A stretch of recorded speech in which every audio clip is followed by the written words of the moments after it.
Hello everyone. இந்த வீடியோல நம்ம பார்க்க போறது laws of photoelectric effect. இது வந்து ஒரு 3 மார்க்லயும் கேக்குறாங்க, 5 மார்க்ல அதிகமா கேட்டிருக்காங்க.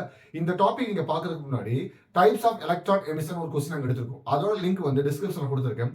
அந்த வீடியோ நீங்க பார்த்து இத கண்டினியூ பண்ணீங்கன்னா பேசிக் ரொம்ப ஈஸியாவே உங்களுக்கு புரியும். அதுக்கு முன்னாடி சேனலை மறக்காம சப்ஸ்கிரைப் பண்ணுங்க. வாங்க டாபிக் உள்ள போலாம்.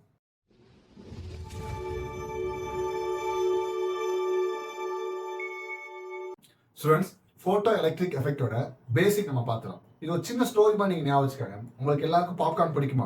பாப்கார்ன் எப்படி நம்ம கிரியேட் பண்றோம்? ஒரு கார்ன் எடுத்து அதை ஹீட் பண்ணா அது பாப்கார்னா மாதிரி தான். இந்த கான்செப்ட் நல்லா ஞாபகம் வச்சுக்கோங்க. அதே தான் போட்டோ எலக்ட்ரிக் எஃபெக்ட்.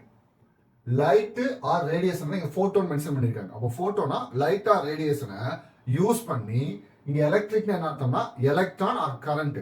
ஸோ லைட்டா ரேடியேஷன் யூஸ் பண்ணி எலக்ட்ரானையோ இல்ல கரண்ட்டையோ நம்ம ஜெனரேட் பண்ணா அதுக்கு பேர் தான் போட்டோ எலக்ட்ரிக் எஃபெக்ட். அது எப்படி ப்ராசஸ் ஆகும் நம்ம பார்க்கலாம்.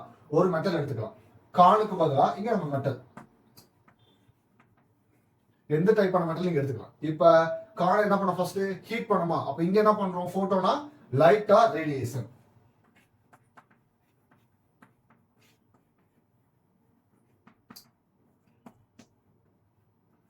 ஸோ இந்த லைட் ரேடியேஷன் இந்த மெட்டல் மேல அப்படியே பாஸ் பண்றோம். அப்போ இந்த லைட் ரேடியேஷன் வந்து இந்த மெட்டல் மேல பட்டுச்சுன்னா அதுக்கு என்ன சொல்லுவாங்கன்னு பாத்தீங்கன்னா இன்சிடென்ட் அப்படின்னு சொல்லுவாங்க.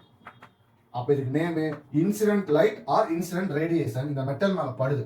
அப்படி பட்டுச்சுன்னா இதுல இருக்க எனர்ஜி எல்லாமே இந்த மெட்டலுக்கு பாஸ் ஆகுது. மெட்டலுக்குள்ள என்ன இருக்குன்னு பாத்தீங்கன்னா நார்மலா எலக்ட்ரான்ஸ் இருக்குமா? அப்ப அந்த எனர்ஜி எல்லாம் யார் வாங்கிக்குவா? எலக்ட்ரான்ஸ் வாங்கிக்கும். அப்ப எலக்ட்ரான் வாங்கிருச்சுன்னா அதுக்கு அதிகமான எனர்ஜி கிடைச்சிருச்சு. அப்ப இந்த மெட்டலை பிரேக் பண்ணிட்டு வெளியே வர ட்ரை பண்ணும். அப்ப அந்த மாதிரி வெளியே வர ப்ராசஸ்க்கு பேர் தான் எலக்ட்ரான் எமிஷன். அப்படி வெளியே வந்த எலக்ட்ரான்ஸ்லாம் பாஸ் ஆகி மூவ் ஆகி போயிட்டே இருந்தா என்ன ப்ரொடியூஸ் ஆகும்? கரண்ட் ப்ரொடியூஸ் ஆகும்.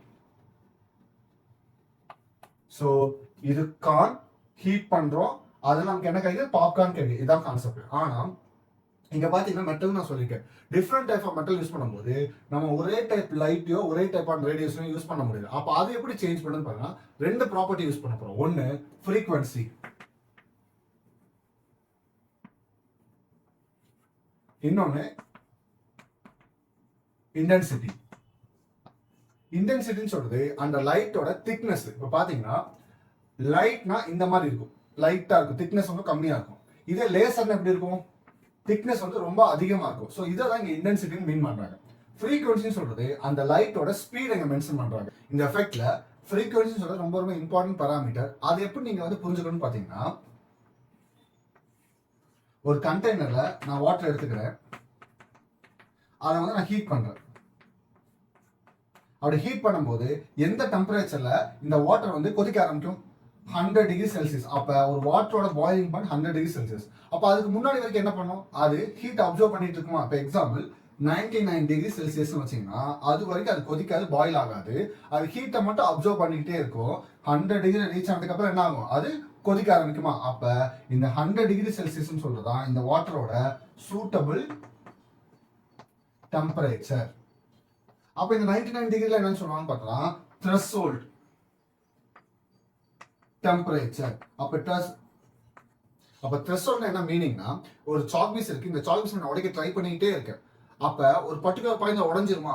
நான் எந்த பாயிண்ட உடைக்கிறனோ அதுக்கு முன்னாடி வரைக்கும் நான் கொடுத்துட்டு இருக்க ஃபோர்ஸ் இருக்கு பாத்தீங்களா, அதை தான் த்ரெஷோல்ட்னு சொல்லுவாங்க. அதுக்கு பேரு மினிமம்னு அர்த்தம்.